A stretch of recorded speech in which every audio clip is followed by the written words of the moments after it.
전도서 4장 7절부터 12절까지 한 절씩 교독합니다.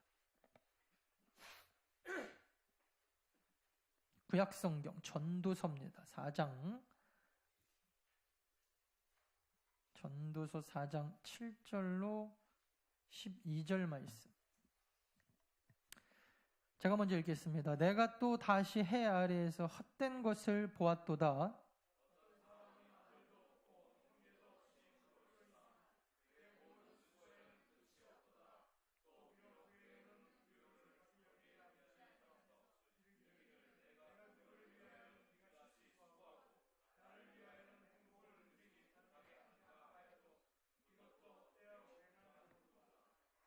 두 사람이 한 사람보다 나음은 그들이 수고함으로 좋은 상을 얻을 것임이라.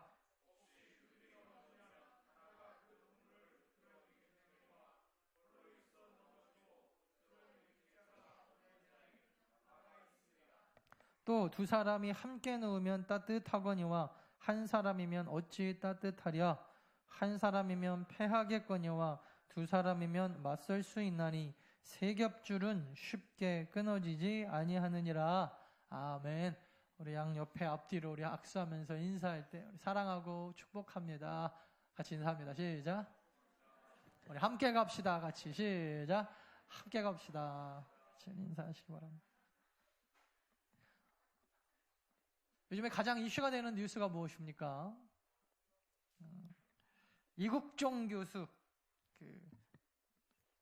외과 의사이신 이국종 교수가 북한군을 살렸죠. 북한군을 살려가지고 난리가 났어요. 근데 또 그게 뭐 인권 유린이다 어쩐다 말이 많은데 사실은 그 한 사람을 살리기 위해서 이분 그 프레젠테이션 하는 거 들으셨나요? 12만 cc인가 세 사람의 피가 이 병사 한 사람에게 들어갔다라는 거예요. 사실 여러분 북한은 그 병사 죽으나 사나 우리랑 전혀 상관없어요. 그죠? 한 사람의 생명이 같이 있다고는 하지만 나하고 전혀 상관없는 그 사람이 의미는 있을 수 있겠죠. 북한 사람이다. 근데 그 사람 한 사람 살리겠다고 돈이 하여튼 어마어마하게 들어갑니다. 그 사람 때문에 또 이야기된 여러 가지 지금 사건들이 있는데 그게 뭐냐면 과연 이렇게 돈을 많이 들여서 중증외상센터 그거 해봐야 오히려 사람 살려놓으면은 돈만 많이 들어간다는 거예요. 살지 안 살지도 모르고. 그래서 이렇게 돈 많이 들어가는 거 중증외상센터 건립해야 되나 말아야 되나 필요는 한데 사실은 사람들이 효율적으로 봤을 때 한 사람 때문에 그리고 그게 별로 가치 없는 사람이라면 심지어 이 사람이 살려 필요도 없는 사람이라면 뭐가 필요할까? 우리는요 항상 이 자본주의가 발전할수록 사람들이 뭘 많이 생각하냐면 효율적인 거 되게 좋아합니다. 그죠? 그리고 얼마 투자해서 얼마를 뽑아낼 수 있느냐. 맨날 이런 얘기는 많이 하는데 실상 여러분 그거보다 더 중요한 게 우리가 생각해. 저는 중증외상센터 그거 만들어야 된다 이런 얘기 하려는 게 아니고 성경에서 이야기하는 거예요. 성경에서 한 영혼의 생명은 천하보다 귀하다고 했습니다. 그렇죠? 그래서 어마어마하게 돈이 들어가고 어마어마하게 노력이 들어가고 그래갖고 한 사람 살린다는 것은 단순하게 그냥 대단한 일을 했다를 넘어서서 정말 천하보다 귀한 한 영혼을 얻는 일이기 때문에 귀한 일이라는 것입니다. 돈, 시간 아깝지 않은 이유, 그만큼 생명을 살리는 것은 중요한 일이기 때문입니다. 천하보다도 귀한 것 한 생명 때문에 우리는 우리 혈세 어떻게 보면은 우리나라 사람도 지금이야 우리나라 사람 됐지만 아닌 북한 사람을 위해서 어마어마하게 쏟아부을 가치가 있다라는 것입니다. 여러분 육체의 생명이 이 정도라면 우리들의 영혼은 말할 것도 없습니다. 우리의 육체는 어차피 여러분 지금 살려놔도 나중에 또 돌아가실 거예요. 석혜균 선장이 또 이제 요즘에 이름이 오르내리고 계시던데 그때는 그렇게 죽을 고비를 넘겨가면서 살려놨죠. 지금 살려놨는데 언젠가 이분이 또 돌아가실 거예요. 지금 이 북한 군인도 마찬가지입니다. 언젠가는 돌아가실 분이에요. 그래서 여러분 우리 육체의 생명을 연장시키는 것보다 더욱 중요한 것은 바로 우리의 영을 살리는 것입니다. 영을 살리는 것.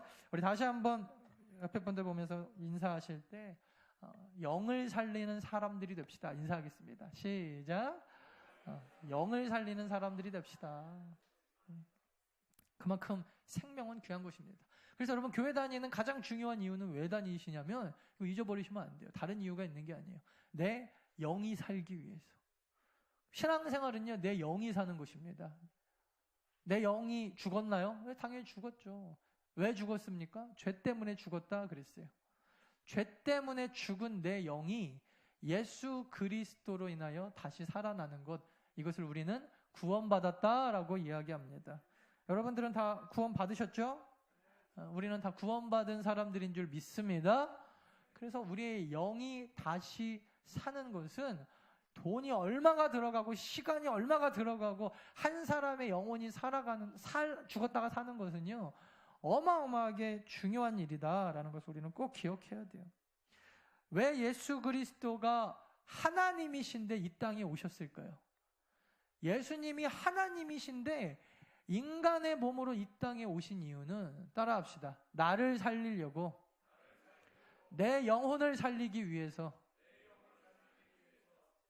오늘 우리 새가족반에서도 그런 얘기 했는데, 이 세상에 사람이 한 사람도 없고 나 혼자 이 땅을 살아가도 예수님은 나 살리려고 하나님이신데 육신을 입고 이 땅에 오셨을 거예요. 나 살리려고. 그 정도로 여러분 천하보다 귀한 것이 한 사람의 생명이라는 것입니다. 나 하나 살리자고 여러분 예수님이, 물론 나 하나는 아니겠죠. 이 모든 인류를 살리기 위하여 예수님이 성육신 하셨다는 것입니다. 그렇게 여러분 우리가 예수님 때문에 다시 구원받고 새 생명을 얻게 되면 반드시 여러분 이렇게 새롭게 태어난 영혼은요, 자라나게 되어 있어요. 영적으로 성장하게 되어 있습니다. 이거를 우리는 생명력이라고 합니다. 여러분 이 꽃꽂이가 이렇게 아름답고 예쁘지만 이것이 땅에 심어지지 않고 그냥 이 자리에 이렇게 있으면요, 이건 언젠가는 죽어요. 이거는 생명이 없기 때문입니다. 씨앗은요, 여러분 보기에는 초라해 보이지만 그 안에 생명이 있기 때문에 상황과 환경, 땅이 비옥하고 또 물을 주고 또 영양분을 주면은 씨앗이 살아납니다. 이거를 뭐라 그러냐면 생명이라 그래요. 내 영혼이 지금 살았나 죽었냐는 내 영혼이 계속해서 더 나은 모습으로 성장하는가, 어제보다 오늘보다 내일이 날마다 더 나은 모습으로 내가 성장하는가 보면 내 영혼이 사는 거예요. 그래서 여러분 내 영혼이 살지 않았으면 우리는 신앙생활을 할 필요가 없어요. 진짜로. 우리는 영혼이 살기 위해서 지금 여기 앉아있는 사람들이지, 이미 영혼은 죽었는데 이 땅에서 어떻게 살려고, 그런 종교가 아닙니다. 이 땅에서의 삶을 연연하는 그런 종교가 아니에요. 이 땅에서의 삶에 우리가 열심히 사는 것은 하나님이 이 땅에서 열심히 살고, 나도 살았으니까 네가 먼저 살아서 다른 사람을 또 그렇게 살려내라. 그래서 우리가 이 땅에서 열심히 살아가는 거지, 그냥 단순하게 내가 이곳에 100년 살면서 잘 먹고 잘 입고 잘 살려고, 여러분 이것은 생명이 아니에요. 생명은 반드시 자라날 줄 믿습니다. 생명은 반드시 자라네. 사도 바울이라는 사람이 있었어요. 사도 바울. 이 사람은 원래 영이 죽어있던 사람입니다. 어떻게 알 수 있냐면 맨날 시간만 나면 예수 믿는 사람들 잡아다가 죽이는 일 했던 사람이에요. 그러면서 삶의 목표를 삼았던 사람이에요. 예수 믿는 사람들 잡아 죽이면서 자기가 살아있다라고 느꼈던 사람이에요. 살아있는 것처럼 보였지만 죽은 사람이었죠. 이 사람이 여러분 다시 영이 살아나는 그 사건이 있었어요. 그게 뭐냐면 예수님을 만나는 거예요. 예수님을 딱 만나고 나니까 제일 먼저 했던 게 뭐냐면은 회심이라는 사건이 일어납니다. 회심. 그래서 그동안에 내가 예수 믿는 사람들 잡아 죽이는 게 내 인생의 목적이었는데, 그것 때문에 내가 살아갔는데 이게 살아있는 생명력 있는 사람의 모습이 아니구나. 예수님을 만나고 나서 자기의 과거의 죄를 다 회개하고, 회개는요 여러분 어떤 사람이 착각하던데, 회개, 입으로 내 죄를 이렇게 쭉 나열하는 걸 회개라고 생각하는데, 입으로 내 죄를 나열하는 것은 회개의 한 방법이지, 회심, 회개는요 자기의 삶이 이전에 잘못됐던 삶이라는 것을 깨닫고 완전히 예수님을 만나고 다른 삶으로 변화되는 것, 삶이 변화되는 게 회심이에요. 단순하게 그냥 주님 나는 죄인입니다. 어저께 원래 미워했고 싸웠고 부부싸움도 했고 뭐 했고 이렇게 자기 죄를 하나님 앞에 그냥 나열하는 것으로 우리가 회심했다, 회개했다라고 이야기하잖아요. 회심이라고 하는 것은 예수 그리스도를 만나고 내 과거의 삶이 다 틀렸다, 잘못됐다, 이렇게 살면 안 된다. 그래서 내가 예수님을 만나는 이 순간부터 내 삶은 다르게 산다. 다른 목표로 산다. 다른 이유로 산다. 내가 살아갈 이유가 달라졌다. 그래서 삶이 완전하게 뒤집어지고 완전히 바뀌는 것. 이것을 우리는 회심. 이렇게 회심이 일어나면요, 내가 예수 그리스도 때문에 내 죄가 다 해결되고, 죄가 해결됐으니까 이게 어떻게 되는 거예요? 내가 구원받았네? 내가 노력해서 구원받는 게 아니라 내가 예수 그리스도로 내 죄가 해결되었기 때문에 내가 이제 진짜 구원을, 예수님 때문에 내가 구원받았구나, 이 확신이 딱 들어. 그동안에 내가 어떻게 살았는지랑 전혀 상관없이. 그래서 예수님 때문에 내 삶이 완전하게 변화될 수 있고, 그 다음에 구원에 대한 확신이 딱 들어요. 여기서부터 여러분 신앙은 성장합니다. 그래서 여러분, 아직 내가 지금 구원이 뭐예요? 지금 당장 죽으면 예수님 때문에 천국 가는 거, 어렵게 생각할 필요 없어요. 내가 지금 죽으면 나 때문이 아니라 내가 무슨 구제를 얼마큼 했고, 내가 11조를 맨날 하고 주일마다 11시만 되면 교회에 앉아있고, 이런 거 말고 내가 지금 당장 포항에서 지진 나듯이 영등포 땅에 진도 90 막 이렇게 지진이 나가지고 이곳이 다 우르르 무너져서 내가 죽는다고 할지라도 내 영혼은 예수님 때문에 나 지금 당장 천국 간다. 그 구원의 확신, 여기서부터 여러분 신앙생활 시작할 수 있기를 간절히 축원합니다. 반드시 여러분이 구원의 확신이 없으면요, 이 다음 단계로 갈 필요가 없어요. 갈 수도 없고. 그래서 이렇게 여러분 구원의 확신이 있는 사람들은요, 신앙생활을 하면 할수록 이제 개인의 신앙이 조금씩 자라나기 시작해요. 새가족반을 합니다. 새가족반을 하면서 내 인생의 주인이 누군지, 그리고 나서 내가 어떻게 살아가야 하는지, 내가 그동안에 가지고 있었던 내 세계관이 다 깨지고, 성경, 이것이 여러분 그냥 믿어지는 거예요. 하나님의 말씀이, 여러분, 우리가 텔레비에서 나오는 뉴스는 그냥 철떡같이 믿으시는 분들이 성경은 안 믿는 게 전 그게 이해가 안 가요. 믿지 못할 것 같아도 당연하게 여러분, 그러니까 믿어야 되는 게 있고, 거짓말이니까 믿으라는 게 아니라 사실이기 때문에 그냥 믿어야 되는 진리가 있고, 또 내가 아무리 그것이 사실이라고 내 생각 가운데 실제적으로 그게 사실이라고 믿어져도 그것이 거짓말인 것도 있고 그래요. 예를 들어서 저하고 우리 사모하고 우리 아들하고 셋이 집에 사는데, 사모가 그럴 리는 없겠지만 제 지갑에서 돈을 한 5만 원을 가져갔어요. 이건 사실입니다. 그죠? true. 그냥 가져갔어요. 근데 제가 누구를 의심할까요? 제일 먼저 의심하는 건 아마 우리 아들일 거예요. 그냥 우리 아들이 요즘에 돈을 엄청 밝히거든요. 그러니까 갖고 와.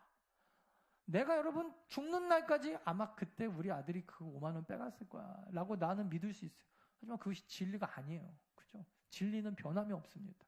우리가 성경을 그게 믿어지든 안 믿어지든 성경은 여러분 하나님의 말씀이기 때문에 우리가 진리로 인정하는 거예요. 하나님이니까. 그래서 내가 가지고 있는 세계관은요, 여러분 틀릴 수 있어요. 내가 그동안에 살아왔던 거가 나를 만들어가는 거거든요. 학교에서 맨날 무슨 배웠던 것, 텔레비에서 보고 책으로 읽었던 것, 그래서 내가 이것이 사실이라고 믿는 것에 속으면 안 됩니다. 우리가 믿는 것은 하나님의 말씀만 진리인 줄 믿습니다.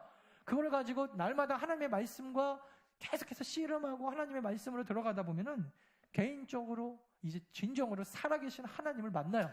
하나님이 어딨냐 그러고, 하나님이 안 보인다 그러고, 하나님 보면 믿겠다고 했던 사람이 사실 바뀐 것도 없는데 어느 순간 회심 사건 이후에 하나님의 말씀과 씨름하고 하나님의 말씀을 붙들고 하나님의 말씀을 읽으면서 하나님을 만나고 개인적으로 신앙이 성장하기 시작합니다. 이렇게 여러분 개인적으로 신앙이 성장하면 그 다음에 일어나는 게 바로 이 교인이 되는 거예요. 진정한 교인. 사도 바울이요, 여러분, 예수 그리스도를 만나고 회심한 다음에 바로 어디로 갔는 줄 아세요? 담메색은 아니고 담메색에서 만나가지고 그렇죠, 아라비아 광야로 들어갔어요. 그러면서 이런 얘기를 합니다. 내가 예수님의 제자들도 안 만나고 예수님의 친척 친지들도 안 만나고 교회 사람들 안 만나고 내가 만난 예수 그리스도가 실제인가 아닌가 하여 구약 성경 가지고 아라비아 광야 가서 3년 동안 하나님의 말씀을 묵상했다 그랬어요. 창세기부터 말라기까지겠죠. 아무튼 그 당시 구약 성경이라고 하는 그 성경 가지고 가가지고 그 안에서 예수 그리스도가 하나님의 아들이고 하나님의 아들이 왜 이 땅에 성육신에서 그리스도라는 모습으로 우리 가운데 오셨는지에 대하여, 그래서 그가 로마서를 쓸 수 있었던 거고 고린도전서 갈라디아서를 그래서 쓸 수 있었던 거예요. 그리고 그가 깨달은 게 뭐냐면, 아하, 내가 예수 그리스도를 회심하고 난 다음에 성경하고 열심히 성경 가지고 씨름했더니 개인적으로 하나님을 만나고, 자, 그 다음에 아라비아 3년 이후에 그 다음에 어디로 갔을까요? 그 다음에 베드로, 그 이외에 11 사도, 그리고 이 예루살렘 교회와 안디옥 교회 성도들하고 교제하기 시작해요. 근데 이때 교제하면서 사람들이 처음에 원래 사도 바울이 뭐 하던 사람이었죠? 예수 믿는 사람 잡아다가 죽이던 사람이었잖아요. 그러니까 이 사람이 거짓말로 들어와가지고 혹시 또 간첩 아니야? 간첩. 교회에서 안 받아줘요. 그래갖고 바나바 같은 사람 통해가지고 서약서 쓰고 각서 쓰고 내가 이제 새로운 사람이 되었습니다. 그리고 교회에 와서 이 사람이 어떻게 보면 교인이 된 거예요. 교인. 여러분, 교인이라고 하면 크게 두 종류로 나눌 수 있어요. 법적으로 그렇다는 게 아니라 그냥 상식적으로. 첫 번째, 교회만 다니는 사람, 이것도 교인이라 그래요. 그죠? 그냥 교회 한번 가볼까? 교인이라고 해요. 두 번째, 진짜 구원받아서 교회에서 예배하는 성도. 그래서 여러분, 이거를 어거스틴이나 다른 신학자들은 뭐라 그랬냐면, 교회는 크게 두 종류가 있다. 하나는 눈에 보이는 교회가 있고 눈에 보이지 않는 우주적인 교회가 있다. 가견적 교회, 불가견적. 그다음에 이 교회에 대해서 사실은 여러 가지 이야기를 많이 하는데, 유형교회, 무형교회, 다 그 말이에요. 유형교회, 즉 눈에 보이는 교회는 교회 다니는 교인들이 모여 있으면 이게 교회가 돼요. 우리 더 나온 교회는 지금 여기 한 50명 정도 앉아 있으니까 이게 유형교회가 되는 거예요. 근데 여러분, 죄송한 얘기로 우리 안에 물론 이 안에는 없겠지만 모든 사람이 다 교회를 다닌다고 해서 그 사람들이 다 구원을 받았는가? 그거 아니에요. 교회 다니는 사람 중에도 구원 안 받은 사람도 있을 수 있다. 이거는 진리입니다. 그렇죠? 모든 구원받은 사람만 딱 교회 다니는 건 아니니까. 또한 그 다음이 중요한데 잘 보세요. 지금 교회는 안 다니는데 구원받은 사람이 있을 거 아니에요. 앞으로 구원받을 사람. 그죠? 여러분들의 아직 교회 안 다니지만 자녀들이나 친척, 친지, 이웃들, 여러분들이 지금 태신자 마음에 품고 저 사람 전도해야지 하고 생각하고 있는 그 사람들이 나중에 여러분 우리보다 더 믿음이 뜨거울지 모를 일이에요. 요즘에 우리 이창규 성도님 얼마나 새가족반 열심히 하시는지 깜짝 놀라요. 이분이 내가 알던 그분이 맞나? 제가 너무 열심히 하세요. 요새. 모를 일이에요. 성경에도 먼저 된 자가 나중되고 나중된 자도 먼저 된다고. 여러분, 김경숙 권사님 분발하셔야 돼요. 아셨죠? 이창규 성도님 요즘 너무 열심히 말씀을 너무 잘 들으셔갖고. 그러니까 한 1, 2년 전만 해도 이 사람이 교회를 안 다녀서 몰랐는데 사실은 원래는 구원 받았던 사람이에요. 하나님을 알고 계셨죠. 하나님을 알고 계셨어요. 그래서 아직 교인은 아닌 것처럼 보이지만, 유형 교인은 아니지만 마땅히 하나님은 알고 계시는 예정된 자들, 이 모든 사람들을, 그러니까 마땅히 구원받은 사람들을 우리는 뭐라 그러냐면 우주적 교회, 불가견적 교회, 눈에 보이지 않는, 그리고 무형교회, 이게 진짜 교회예요. 이게 진짜 교회. 그러므로 여러분, 여기서 말하는 물론 3단계 교회를 세운다라는 것, 그리고 교회에서 중직자가 되고 교회에서 하나님의 사역을 한다라고 하는 것은 물론 눈에 보이는 가견적 교회, 유형교회를 이야기하는 것일 수도 있지만 그 다음이 중요합니다. 그 다음은 반드시 우리가 하나님의 나라를 세우고 무형교인, 그러니까 지금은 교인이 아닌데 하나님이 구원하기로 예정한 사람들을 이제 이 사람들을 어떻게 교회로 우리가 한 예수 그리스도를 믿게 하느냐, 이 방법이 있어요. 이 방법은 예수 그리스도가 우리 가운데 보여주신 방법으로만 가능합니다. 이거를 고린도전서 보니까 사도 바울이 뭐라 그랬냐면은, 따라합시다. 오직 내가 전도함으로. 이거밖에 없어요. 그냥 알아서 오는 거 없습니까? 알아서 오는 것처럼 보이는데 사실은 그 마음 가운데 어렸을 때부터 누군가를 통하여 들었던 하나님의 말씀, 그래서 선교학적으로 보면요, 한 18번 정도 강력하게 그 마음에 복음에 대한 두드림이 있어야 그가 교회 한번 가볼까? 이런 마음이 든다라는 거예요. 누군가가 여러분 지금 교회 새신자들이 딱 와서 앉아있는 곳은요, 그냥 단순하게 하루아침에 자다 일어나고 왔다라기보다는 강력하게 어렸을 때부터 또 살아오면서 주변에 있는 사람들이 강력하게 계속해서 복음으로 문을 두드리고 또 두드려서 평균적으로 18번이니까 어떤 사람은 100번, 1000번 두드려야 되는 사람도 있고 어떤 사람은 뭐 그보다 조금 밑일 수도 있겠지만 강력하게 복음으로 두드려서 자꾸 듣다 보면은 사람들이 그러면은 교회 한번 나도 가봐야 될까? 이런 마음이 든다라는 거예요. 예수 믿어볼까? 예수 믿어야 구원받는다라는데 믿음의 결단을 내려볼까? 이 작업을 누가 하느냐? 먼저 믿은 자들이. 그러니까 예수 그리스도의 여러분 구원의 방법은요, 예수 그리스도를 믿어야 우리가 죽어도 천국 가는 거고 예수 그리스도 때문에 구원받는 건데, 이 구원의 방법은 딱 하나밖에 없어요. 먼저 믿은 자들, 저와 여러분들, 먼저 믿은 자들이 이제 앞으로 믿을 자들에게 가서 또 전하는 거예요. 그래서 여러분 신앙은요, 이 4단계를 거쳐 성장하게 되어 있어요. 처음에 우리 사도 바울이 회심 단계를 거쳐갖고 예수 그리스도를 만나고 그의 삶이 완전히 뒤집어지고 아라비아에 들어가서 하나님의 말씀과 씨름하면서 하나님의 아들이 예수 그리스도가 확실하구나, 그가 나를 구원할 뿐이구나, 그가 나를 구원하기 위하여 성육신 인간의 육체를 입고 이 땅에 오셨구나, 하나님과의 그 뜨거운 관계가 점점 깊어지고 그 다음에 여러분 교회로 들어오시는 거예요. 그래서 여러분 교회를 세워나가면서 나중에 여러분이 교회를 통하여서, 자 오늘 본문 한번 볼까요? 전도서 4장 9절입니다. 4장 9절. 예수 그리스도가 우리를 교회로 부르신 이유가 여기 나옵니다. 우리 4장 9절부터 같이 한번 읽습니다. 시작. 두 사람이 한 사람보다 나음은 그들이 수고함으로 좋은 상을 얻을 것임이라.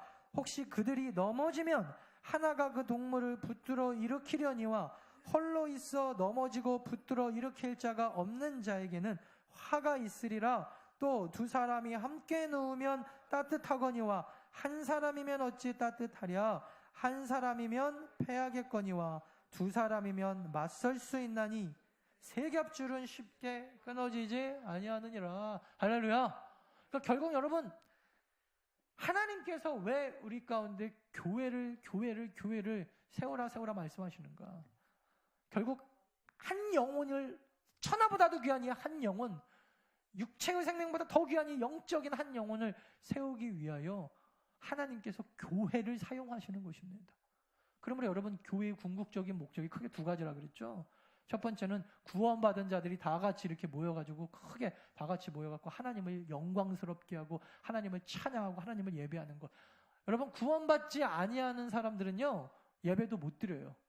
예배 드리는 것처럼 보이지만 사실 그 영혼은 죽어있기 때문입니다. 겉으로 입만 뻐끔거리는 걸 수도 있지만 그 예배를 하나님이 받으실 수가 없어요. 그래서 하나님이 받으시는 예배는 반드시 여러분 구원받은 사람이 드리는 예배만 받으시는 거예요. 그래서 여러분 우리가 이렇게 자리에 앉아갖고 오늘 예배 드리고 있지만, 많은 교회가 동시에 오늘 11시에 예배 드리겠지만 그 중에서도 하나님이 받으시는 예배는 이건 분명합니다. 구원받은 사람의 예배만 받으시는 거예요. 근데 아직 구원받아야 될 사람이 하나님의 전에 와서 예배를 안 드리고 있어.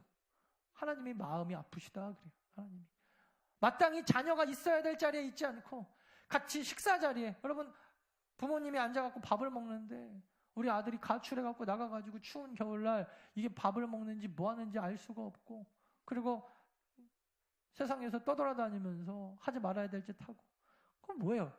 부모가 자녀를 기다리는 거죠. 마땅히 있어야 될 자리에 있어야 되는, 이게 하나님의 마음이거든요. 누가 갑니까? 누군가는 가야 돼요. 첫째 아들이 나갑니다. 동생을 부르러 갑니다. 엄마 아빠가 기다려. 너 밥 먹고 사는지도 지금 모르겠대.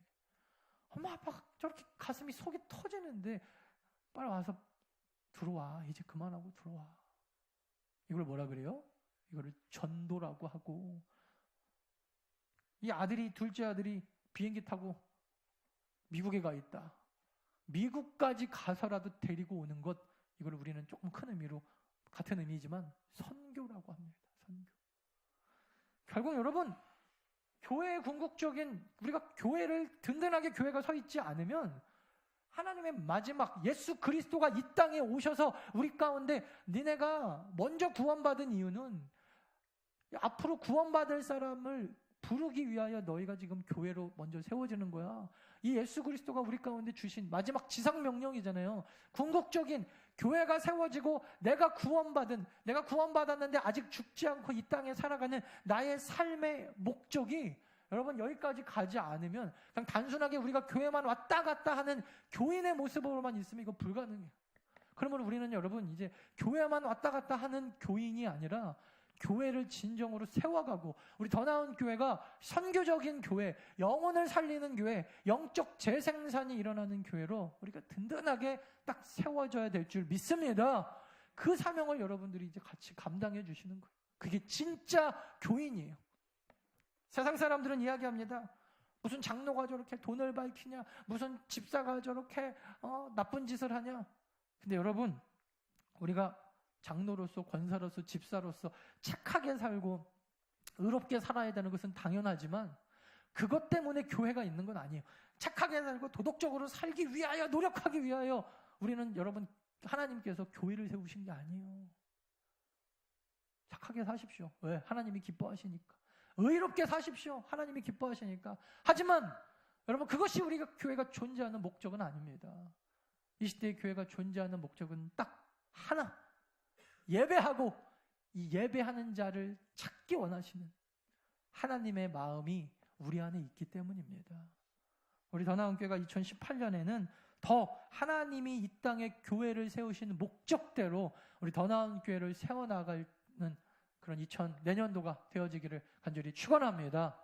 오늘 우리 2017년도 마지막 예배입니다. 저희 교회는 한 달 일찍 시작한다 그랬죠. 우리 교회는. 그래서 다음 주부터는 2018년도 어떻게 보면 회개가 시작돼요. 예배의 모습도 조금 달라질 수도 있습니다. 오후 예배는 예전에 이렇게 다 같이 모여서 제가 설교하고 찬양하고 이렇게 드렸던 오후 예배는 이제 형식을 좀 바꿀 겁니다. 형식을 바꿔서 소그룹별로 드립니다. 왜 소그룹별로 드리는 게 중요한가? 예수 그리스도가 교회를 세우실 때 소그룹 중심으로 교회를 세우셨고, 초대교회가 부흥할 때 보니까 하나님이 큰 교회를, 예루살렘 교회를 흩으셨어요. 안 흩어지려고 하니까 로마 네로 황제의 박해를 통해서 흩어버리셨어요. 그래서 교회가 다 같이 모여서 이걸 총회라고 하기도 하고 공회라고 하기도 하는데, 1년에 한 번씩 공의회를 할 때는 다 같이 모여가지고 회의도 하지만 또 흩어져가지고 동네별로, 또 나이별로, 또 비슷한 취미별로, 직업별로 자기네들끼리 이렇게 딱딱 모여가지고 작은 그룹으로 모여가지고 신앙생활을 하니까 이 안에서 폭발적인 역사가 일어나더라고요. 초대교회도 그랬고 예수 그리스도 때도 그랬고 지금도 마찬가지고. 그래서 여러분, 교회는요 두 가지 종류가 있어요. 큰 대그룹 교회가 있고 또 소그룹 교회가 있어요. 둘 다 필요합니다. 그래서 어떤 교회가, 더 나은 교회가 건강하게 훨훨 날아오르려면, 하나님의 비전, 선교적 비전을 향해서 훨훨 날아오르려면 반드시 두 가지가 필요해요. 한쪽 날개는 우리가 다 같이 이렇게 모여가지고 연합으로 예배하는 이런 모습이 필요해요. 또 1년에 우리는 한 2번 정도는 주일학생들까지 다 모여서 부활절, 성탄절, 추수감사절 이럴 때는 주일학생들까지 다 모여서 같이 예배드리는 거예요. 이게 굉장히 중요합니다. 예전에는 이렇게 안 했었어요. 그러다가 목사님들이 이제 깨달았어요. 성경에서 보니까 어린아이부터 시작해서 어른들까지 다 같이 모여서 예배하는 게 중요하구나. 그래서 요즘에 여러분 교회들마다 온 세대 예배 드리는 이유가 그거예요. 다 같이 모이는 게 성경적이고 하나님이 기뻐하시기 때문에. 근데 여기에만 또 머물러 있으면 안 돼요. 교회는 반드시 소그룹이 살아나야 됩니다. 이게 건강하게 양쪽 날개로 훨훨 날아오를 수 있는 교회의 모습이에요. 그래서 사도 바울이요, 여러분, 다 같이 모여가지고 예루살렘 공의회, 안디옥 같은 데서 이렇게 공의회를 열었지만 또 개개인으로 흩어져가지고 자기네들끼리 가정에서 모여서 예배를 드렸죠. 마가 다락방 같은 데 모여서 예배 드렸죠. 누구네 집에 가서 어떻게 예배 드렸나요? 떡을 떼며. 그래서 옛날에 우리나라가 부흥했을 때 보면요, 대한민국의 교회가 부흥했을 때 보면은 구역이 활성화됐을 때가 어마어마하게 부흥했어요. 그죠? 그러니까 사탄이 머리를 쓰죠. 어떻게 대한민국 너무 부흥하니까 안 되겠다. 이 사람들 어떻게 하면은 이 대한민국 교회를 깨트려 버릴까? 그라고 생각한 게 돈을 어마어마하게 부어주는 거예요. 막 물질의 축복. 근데 물질의 축복은 끝이 없거든요. 사탄이 주는 물질의 축복을 받고 사람들이 더 많이. 그래서 옛날에는 아버지만 벌어도 먹고 살았는데 요새는 여러분 아버지만 벌면 못 먹고 삽니다. 엄마도 같이 벌어야 돼요. 근데 참 이상하죠. 저 학교 다닐 때 부모님이 맞벌이 하시는 부모가 손에 꼽았거든요. 다 아버지만 벌어도 그냥 그렇게 부족함 없이 막 5식구, 10식구 막 이렇게 살았는데 요즘에는 맞벌이가 한 사람을 애를 못 키워요. 여러분 깊이 생각해 볼 문제입니다. 부모가 같이 돈을 벌어도요, 애 하나를 못 키워요. 옛날에는 아버지 혼자서 10식구도 먹여 살렸는데 대한민국이 도대체 물질의 축복을 받은 겁니까? 이게 지금 망하고 있는 겁니까? 참 깊이 생각해 볼 문제입니다. 단순하게 아파트 평수만 늘어나고 편하게 살고 식구들마다 다 자가용 갖고 다니고 그게 여러분 진짜 축복인지 아닌지는 하나님 앞에 좀 가봐야 알 것 같아요. 그래서 어느 순간부터인가 여러분 구역 예배가요 다 사라졌어요. 이유는 하나예요. 목사님 바쁩니다. 돈 벌어야 돼요. 돈이 얼마나 귀한데 여러분. 목사님이 저 돈 줄 것도 아니잖아요. 돈. 그러다 여러분 지금 하여튼 이런 돈 때문에 소그룹 교회가 다 깨트려졌어요. 그래서 여러분 우리는 소그룹 교회로 나아갈 겁니다. 왜냐하면 이 소그룹 교회를 통하여 교회가 건강해지고 교회가 성장한다고 하는 것이 성경의 진리이기 때문입니다. 말씀을 마치려고 합니다. 소그룹 중심 교회는 건강한 교회입니다. 소그룹 중심 교회는 되도록 많은 성도들이 함께 그 안에서 사랑과 친결을 깊이 누리는 교회입니다. 그래서 우리가 이렇게 다 같이 모여가지고 함께 예배드리는 것도 중요하지만 다음 주부터는 소그룹 중심으로 예배 후에 같이 식사를 하십시오. 소그룹은요, 뭐 별거 없어요. 같이 밥 먹고 어떻게 살아왔는지 서로 그냥 얘기하는 거예요. 얘기하고 같이 기도 제목 나누면서 기도하고 서로가 서로를 돌아볼 수 있는. 그래서 가장 중요한 게 여러분 소그룹은 항상 비밀이 있어야 돼요. 그리고 이 비밀은 다른 사람이 절대 알면 안 돼요.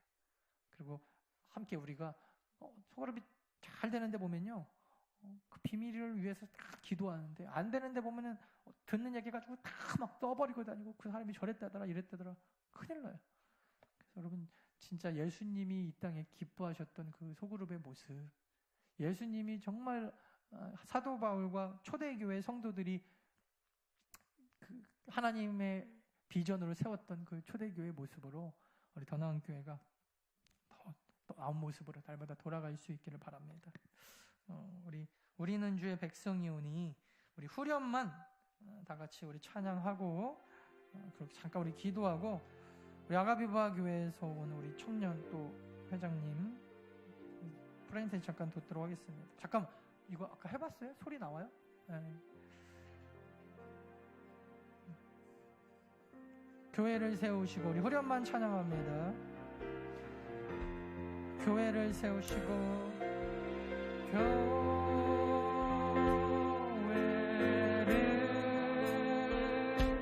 세우시고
예배 중심의 교회, 이 양쪽 날개로 하나님의 기뻐하시는 데까지 선교적 사명을 온전히 감당하는 교회로, 하나님의 비전을 감당하는 교회로 날아가게 도와주시옵소서.